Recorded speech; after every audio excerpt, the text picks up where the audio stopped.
Thanks, Rohit. Uh, just taking you through the numbers for the quarter October-December 2020.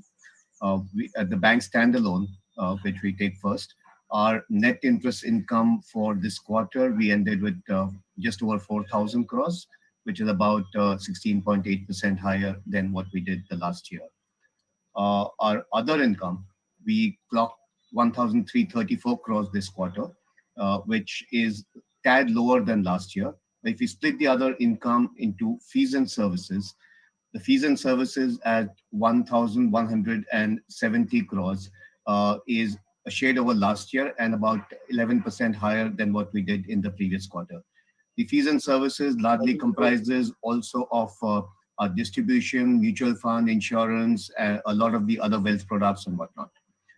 The non-fees and services part of the other income, which largely comprises treasury related, we clocked 164 crores this quarter compared to the immediately preceding quarter where we had talked about some one-time gains. That was at 394 crores. So this quarter, the treasury profits, which is part of other income, is at 164 crores compared to what we did last quarter.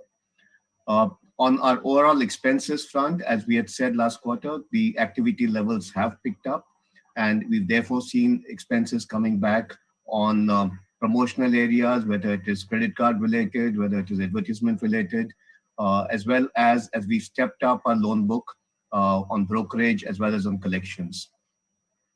At the operating profit level, that's pre-provisioning profit, we clocked 3,083 crores for this quarter, as against last year we had 2,388 crores, so which is about 29% higher number than the same period last year. The immediately preceding quarter we were at 3,297 crores.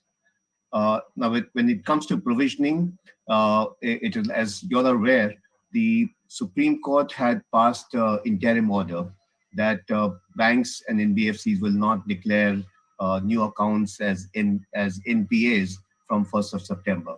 So technically, accounts have not been called as NPAs.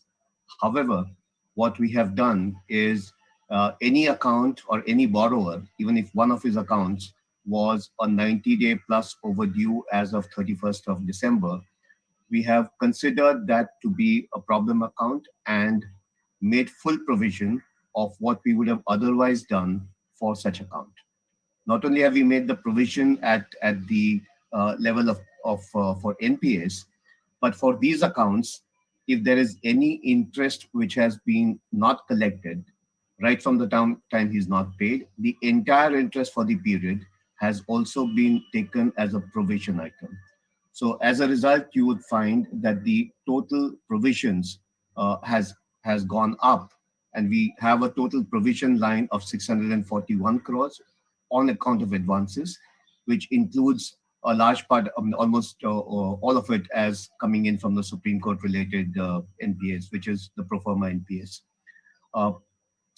And mind you, the interest which we are talking about here is not just interest for 3 months and whatnot, because there will be cases which have remained unpaid for a longer period of time, because there would be borrowers who have taken the benefit of moratorium.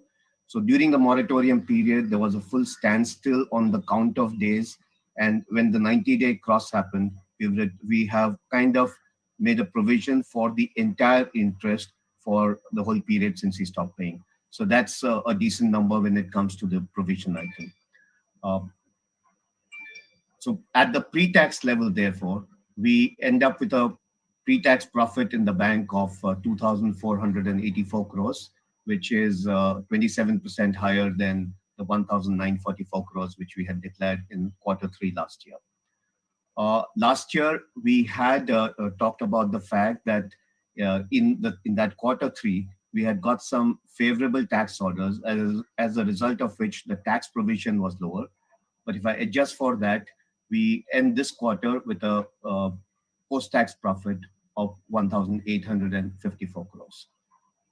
On our total advances, we end this quarter with a total advance of 2,14,000 crores in the bank, which if I look at on a quarter-on-quarter basis, is a growth of 4.5%, which is about 18% annualized. We've seen growth coming in this quarter in the home loans and lab segment, bulk of it happening in the home loan segment. We've also grown our book in the consumer secured basis, which is now going into the 20,000 mark.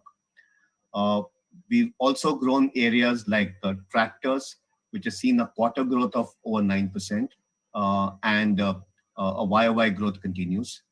The corporate book again, which includes the non-SME part, has grown to close to 60,000, which is for the quarter a 6.7% increase. On the other hand, we have continued to go slow on the unsecured pieces. The unsecured consumer, which comprises credit card, personal loans, business loans, and consumer durables, which is all of about 12,000 crores, which is lower than what we had at this time last year. Our balance sheet size at the bank now at 3,89,000 crores. Our GNPA, which would be on the basis of what has been declared as NPA, at 2.26%, compared to what we were last year at 2.46 and 2.55 in September 2020. Our net NPA on declared basis at 0.50, as against 0.89 1 year ago. If you take the Supreme Court 90-day overdue accounts, the GNPA would be 3.27% and the net number at 1.24%. And the large part of a disproportionate part of the delta comes from the unsecured consumer pieces. The credit cost, if I look at what is the declared number at 120 bips for the quarter, but if I adjust for the fact that we've taken interest as a provision item, if I take that out, the credit cost will end up being at 86 bips for this quarter. We at this stage, therefore, we have a pretty adequate provision for what we have as GNPAs, pro forma GNPAs, and all of it. We do believe that we are pretty adequately covered on those accounts. Our SMA2 for this period ending at 654 crores. Our CASA continues to grow. We have a CASA percentage of 58.9% at the end of this period, which compares with what we had 1 year ago at 53.7. Our current account balances year on year has grown by 19.5%, whereas our savings account balances have grown by 22%. And if I take the non-MYBOR link, that has grown by 25% on a year-on-year basis. As you are aware, we had reduced savings interest rates during the year, and our savings cost during this quarter at 3.81% compared to about 5.27 that we had a year ago. In addition to CASA, we also have the sweep deposits, which now constitute a healthy, an additional 8.1% of our overall deposit base. Our CASA plus the TDs below 5 crores now comprising a healthy 92% of our total deposit base. Our capital adequacy, including the profits for this period, at 23.62%, with Tier 1 itself at 23% of the overall numbers. If I take the consolidated numbers, we of course, we talked about the bank contributing 1,854 crores to the overall profits of the consolidated entity. The total consolidated profits for the quarter at 2,602 crores compared to 2,349 for the same period last year. The post-tax profit again impacted to an extent by the tax benefits which we had got in Q3 last year in the bank. The other contributors to the profits apart from the bank being Kotak Securities, which has brought in 184 crores post-tax profit this year compared to 128 last year. The life insurance company at 167 crores, almost the same level as what it was last year. The car finance company at 149 crores. The other NBFC, which is Kotak Mahindra Investments, at 68 crores. The mutual fund business at 91 crores. We've seen the premiums in Kotak Life continued to grow up, including and the AUM again continuing to grow up. The market share in Kotak Securities of the cash market, excluding the prop volumes, we at 9.1%. On the overall assets that we manage across the group, we crossed the 3 lakh crore mark, and we are now at 3 lakh 14,000, which is almost a 20% jump on a year-on-year basis. And what we have as relationship value of all our wealth, priority, and other customers at 3 lakh 75,000, which again is a 22% higher from what we had last year. Our advances at the group level at 2 lakh 41,000 crores, which is, if I look at a quarter-on-quarter basis, a 3.7% jump from the number which was there in September. Our capital adequacy at the bank at the consolidated level at 24.87% includes 24.33 of Tier 1 itself. A total reserves and capital at a healthy 82,000 crores, and we end this period with a book value of 412 rupees per share. So that's broad highlights of what we did this quarter. We'd be open to taking questions from you guys.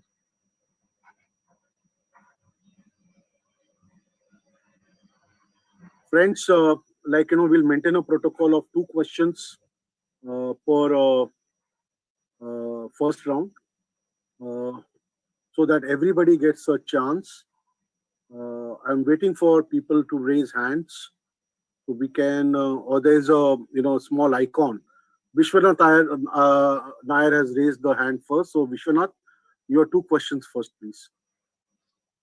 Hi, sir. Good afternoon. So all I wanted to understand, you said that you're looking at certain specific secured segments like tractor lending, etc., to grow your book. Any other bigger segments that you would probably look at, and when, at what point do you think that the unsecured book is likely to come back? Because that has continued to shrink over the last few quarters. My second question is with respect to the pro forma numbers. Now, you revealed 3.27% of gross NPA on the pro forma side.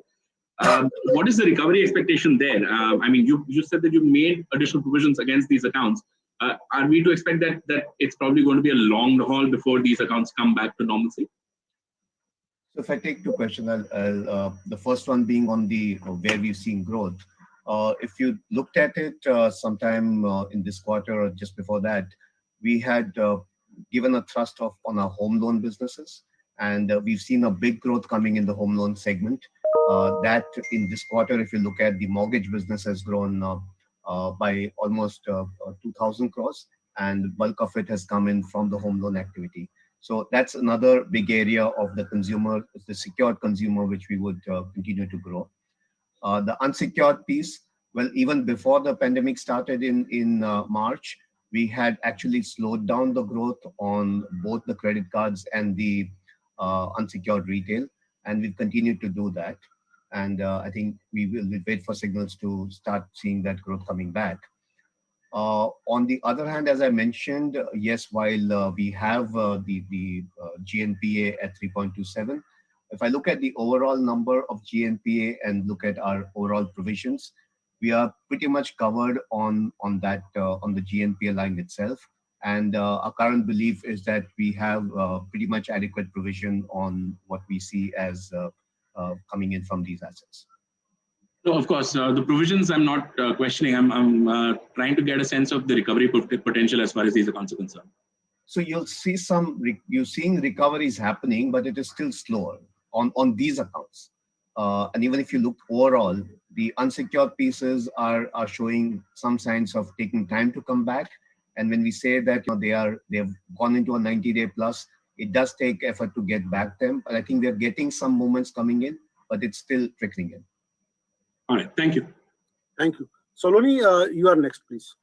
Yeah, thanks, Rohit.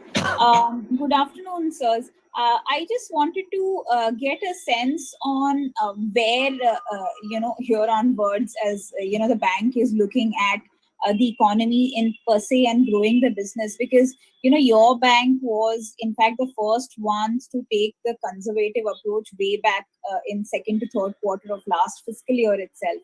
Now we are seeing quarter-on-quarter credit growth sequentially. This quarter also we have seen the book degrow. Uh, as we stand here, one more quarter left for this fiscal year. When do you see? Is there any view?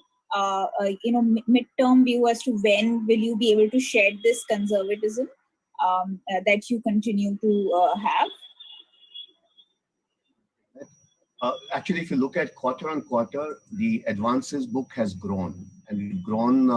If you annualize it, that has grown by 18%. So that's a pretty healthy growth for the quarter. We've grown from about 204,000 crores to 214,000 crores in this quarter itself. So we talked about it in October at the end of the quarter two results that we are seeing momentum coming back, and we would be calibrated in where we grow. And we have seen that growth happening in pockets which we are comfortable. So at the 4.5% growth for the quarter, we've seen a reasonable amount of growth coming back. In terms of aversion to certain segments, which are the segments which you still see pain continuing? Your pro forma numbers don't look very alarming. You also say that you have provisions which will cover those. But there will be some segments. I mean, last quarter you said that mortgage is what you are comfortable growing, unsecured is what you're not comfortable growing. So at the end of this quarter, if you look forward, which are the segments where you still see that you want to stay away from? Saloni, I don't think there is any segment which we are saying we'll stay away from. I think we just have to watch more closely some of the segments before we start pressing the accelerator on those segments. At this point of time, the foot has moved from the brake to the accelerator on the secured products and mortgages. You saw, similarly some of the agri products. You see some of the SME businesses, some of the corporate businesses. That's where it is still attractive. The others, particularly the unsecured retail, consumer-related ones, we just need to be more cautious and wait before we start pressing the accelerator on. If I can slip in just one more question. Sorry, Rohit, I said you. I know you said two questions. Yeah, sure. Just Deepak sir, a sense from you as to where you see this, because last year you had said there are several moving parts. Now, have those moving parts lessened? Are you seeing from here onwards? Are you seeing next year? Obviously, there is, because of the base effect, the economy set to grow. So, does that mean that there are lesser unknowns, as you put it? Well, the problem just now is it is very much what people talk of in terms of a K movement. Yeah, there are some parts of the economy which are accelerating very, very fast and doing very, very well, and that may be because of domestic as well as international reasons. There are some which are in trouble and continue to be in trouble. So that is why there are just too many moving parts. Say for example, a sector like steel. Traditionally, you are careful. This is a core sector, long-term requirements, but just now steel is booming. Yeah, and a combination of domestic as well as international. So steel is on the upside of the K curve really. But on the lower side, still maybe infrastructure may still be, you have to be careful about. Hospitality has started picking up really. Again, a lot of anecdotal examples of how it is picking up. But passenger movement in hospitality has started moving. Yeah, the capex movement and hence the funding requirement movement in hospitality will still take some time. So that is why I'm saying, and we've already maintained that there are so many moving parts. But you see, from a banker's perspective, from our own risk assessment perspective, the secured side is pretty good. Yeah, particularly things like mortgages are very good. And remember, increasingly, like Jeremy explained, we have a very, very strong cost of fund advantage now in the marketplace. Yeah, with our CASA ratio and overall cost of funds, it is a very comparative proposition which we have on the secured side. So we've said, hey, let's move on the secured side. It is retail customers. It adds a customer franchise at the same time, and long-term customer franchise. It gives profitability, and it is relatively secure. So that's where we have moved more, decisive. Thank you, sirs. Thank you, Saloni. Chris Thomas has a question. He couldn't raise his hand, but he has shared it on the chat. Chris, would you like to go? Hi, can you hear me? Yeah. Hi, so can you give us an idea of how you see credit growth shape up for the rest of the year and also NIM? And secondly, you had said last quarter that credit growth would be restrained until the economy bounces back. So I wanted to see if you can give us some sense of, does Kotak have any expectations from the budget that'll sort of spur this growth that will eventually boost credit growth? Well, one is our anticipation, B is on the budget side. So let me address our part of it. I think from our point of view, it is looking significantly better. There are segments which are looking very, very attractive at this point of time. And one is trading reasonably well in those sectors. Having said that, it is not victory all over at this point of time. Yeah, there are segments we still have to be cautious about, careful about. And like Jaimin explained, this whole NPA issue of recognition and reality will get resolved only after the tag of NPA is either put or lifted. And what I mean really is, unless these customers come and actually start paying, it is very difficult for anyone to say how good or bad it looks like. And that is what one has to still watch out for. And a disproportionate part of the overall so-called pro forma NPA is actually on the consumer unsecured retail side. So that piece, I think one still will have to wait and watch. Certain sectors one will still have to wait and watch, which are getting out of the problem zone, but have still not got onto a growth zone.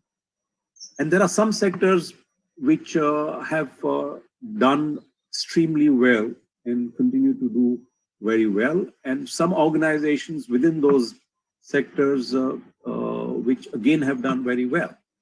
And those are the ones for us to focus on. From an overall growth point of view, like Jaimin explained, it's been about 4.5% for the quarter. So that annualized itself is about 18%, and that is the start of the curve. So one would expect an improvement on that as we move forward. Thank you. So, any number you can give us on the credit growth front for the year? No, we don't have a number. Okay, what about the NIM front? When there is opportunity, you will want to grab that opportunity. Right. What about the NIM front, sir? I think NIM is, if you see the NIM traditionally for us has been in the 4.25 to 4.5% range. It starts at the upper end of the 4.5 point and starts moving down as growth happens. That's, I think, what you should really expect. But generally, broadly, it should be possible for us to maintain it in this range. Okay. Thank you, Deepak. Thank you. Chris. Bina, you are next. Bina Parmar. Yeah, hi. Just wanted to number the quantum of the one-time restructuring that you mentioned in the press release. It says 0.28% of net advances. Could you give us an absolute quantum of it? Would be about slightly less than 600 crores, somewhere around that. About 600 crores, close to that. 600 crore. Okay. And just one more thing on the stressed assets being bought. I think, you buy through your ARC. So could you throw some light on what kind of assets or what's the quantum of assets bought? And if at all you've sold it to your own ARC from the bank as well? I can make one statement. We have not sold anything, not just now, but even earlier, we haven't sold anything to our own ARC or anything else. First of all, what Phoenix does is independent. Sure. So we've not sold anything either this quarter or the year. Okay. And just to add to Jaimin Bhatt, Bina, bank doesn't buy through Phoenix. That's an independent company. Okay. Bank has its own book and Phoenix has its own book. They're two different entities. Okay. It's not a vehicle for bank. Okay, sure. Sorry. Got it. Yeah, ask next. Dina, That's you have it. one more That's it question? from my side. No. Okay. Ritu, you are next, please. Hi, I just wanted to understand what is the reason for this big jump in the SMA2 book within the quarter from 133 crores to about 650 crores now? Just to take that, what happened in the whole moratorium period is anybody who had taken that moratorium, the whole count of days had stopped. So anybody who was into the moratorium period had, even if he was any time overdue, he was not paying till August, he was not being counted. But now that you opened up the moratorium period, he's not he's not got into NPA, but he's not paying you the full amount. So if he was, say, one installment due or two installment due on 31st of August, he's paying you one installment and whatnot. So he's continuing to pay that. A lot of them are continuing to pay that. But the fact is, during that interim period, while he was not paying, the number of days were not being counted, and that was what was the mandate. And to that extent, therefore, his 60-day plus starts getting into the count in this quarter, and that's where it's happening. And any It's number time you for could... people to normalize, yeah, because immediately out of the moratorium, if you were behind earlier, it doesn't mean that just the moratorium is over and you will come and pay and regularize. It takes some amount of time. But just one other clarification, that number of SMA2 is probably still amongst the lowest in the banking industry. Okay. Have you provided for these also the same way that you're doing for the other accounts that have almost 90 days of overdues, where you've provided the entire interest amount? No, you provide for No. 90-day plus. You don't provide for less than 90. No, so these would That be is what part of the that's standard. Standard provisioning, and there is, mind you, there is still a 1,350 odd crores of overall COVID provisioning, which is there in any case. Remember that. And we haven't used up any of those provisionings in this quarter. Okay, thank you. So at the end of the day, the COVID provisioning is ultimately to take care of some of these. Yeah. Thank you, Deepak. Hitesh?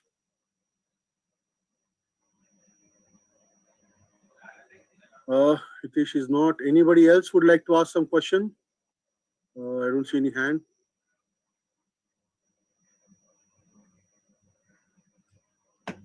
Ritu, your hand is up again. Please ask.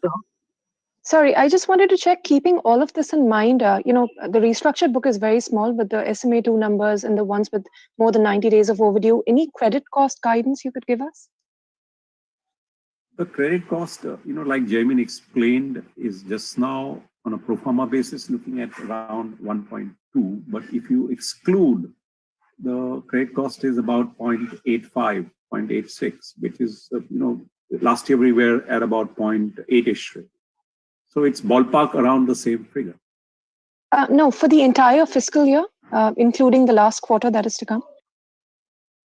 See, at this stage, so it will be somewhere between this 0.85 and 1.2. Yeah, because it depends whether some of these 90 days we are in a position to recover or some of these get written off. Thank you. So what's happening is in this whole period, whether it is moratorium, moratorium 1, moratorium 2, restructuring, Supreme Court deferrals, so all of that has made this year something which is very different from what people have been used to. Thank you, Jaimin. Ritu, you're done or you have one more question? No, thank you. Thank you. Hitesh, are you able to unmute yourself? Yes. Can you hear me? Yeah. Sir, in terms of capital, are you looking to raise anything in this quarter? I've got 23% tier 1 capital. I have no reason to raise any more capital. And my second question is, what do you attribute the 16% rise in your profit in Q3 to? Basically, we've seen growth. We've seen advances coming back. We've also, during this period, if you look at the whole, the way we look, the expenses have been under control. Other OPEX, other income has grown. So from a year-on-year basis, there's more efficiency which has got in there. And I think to that extent, we've set the framework to see how we can grow from here. Thank you. It's a combination of asset growth and the spread growth, which is giving you the NII growth. Okay. And the expenses haven't grown as much really or as fast. Okay. Thank you so much. Thank you, Deepak. Vishwanath? Hi, sir. Sorry, I had to come back since you mentioned this 23% capital adequacy. On one side, you have been managing your savings cost well by pricing it better, but on the other hand, you continue to hold this excess capital with fewer and fewer sectors. It seems that you're comfortable putting your foot on the accelerator too. Just trying to get a sense: are you holding this capital handy for something else? Is the expectation that there could be some kind of inorganic growth? Well, we always remain open for inorganic. It's not that, we always maintain that if there's any opportunity on inorganic which fits in with our strategy, which comes at the right valuation and whatnot, we'll always be willing to look at it, but not doing an inorganic for the sake of saying we will want to do an inorganic. So we'll be watching. When we had raised this capital the last time in the month of May, we had mentioned that, any such stressful environment will create opportunities. Yeah, will create opportunities for inorganic. Inorganic in not just necessarily the banking space. It could be in the asset space itself. It could be in any of the financial services businesses in which we are space. And yes, this capital is a useful, buffer to keep for exploiting any of those opportunities which become. And like Jaimin explained, we are continuously, evaluating opportunities. And it's something attractive. Anything on the table right now? That's probably the bigger question. No, there is nothing on the table. It's always a constant state of evaluation. But, any such situation which we've been through these last 10 months will create opportunity. Is this not hitting your cost band though? Why should? No, it doesn't hit the cost band. I mean, you're holding a lot of money and it's not really being deployed in assets as fast as it, usually. But this is equity, no? Right, got it. But you see what is also happening, remember, is our cost of funds has come down very significantly. You must get the gist of what Jaimin was saying. Between a 59% CASA and a 7-8% sweep, we are running CASA-like cost for close to 68%, which is giving us probably amongst the lowest cost structure in the banking industry. And as I mentioned, the savings rate, the saving cost has dropped from about 5.3 last year to 3.8. And that's a phenomenal advantage to get into a growth phase. Yeah. Right. All right. Thank you so much. If we don't have any more questions, can we conclude?